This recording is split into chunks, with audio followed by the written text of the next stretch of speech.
When you start something new and exciting, especially something with a lot of hype, often you have expectations what that thing is going to be. In the case of Kaiju number 8, so far, there are two things that have been completely unexpected for me. First, the depth and humanity they've shown, which I've loved, especially because I thought this was going to lean heavier into action early on. The second thing I wasn't expecting to see was nipple pissing.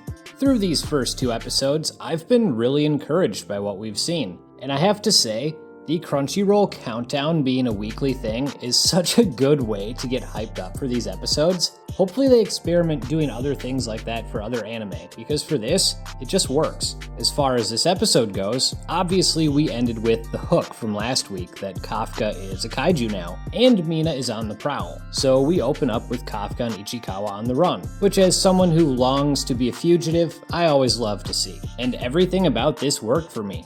Ichikawa has been my MVP so far through two episodes. When he was introduced, I was kind of expecting him to be a douche, but he's been almost unrealistically supportive. Kafka became a kaiju and Ichikawa didn't bat an eye. He wasn't fazed at all. And then they just escaped together, and their interactions are pure gold. They perfectly toe that line between silly and entertaining, but then meaningful when they have to. And I loved Kafka saving the girl. Yeah, of course, she's terrified of him. He's a kaiju. But she also realizes he's a good one when he protects her and her mom, and then kills the other kaiju, which I just love that blood rain visual. I know they've done it twice back to back, but it never gets old. Anyway, I really liked her thanking him. It was just an adorable scene, and probably something he really needed to hear. Then Mina shows up, say that 5 times fast, and she says she's going to wipe out all the kaiju, and then the girl says, "But not the good one, right?" And Mina has that shocked look, and it's getting into some stuff that could be world-shattering for her and a lot of other people on this show,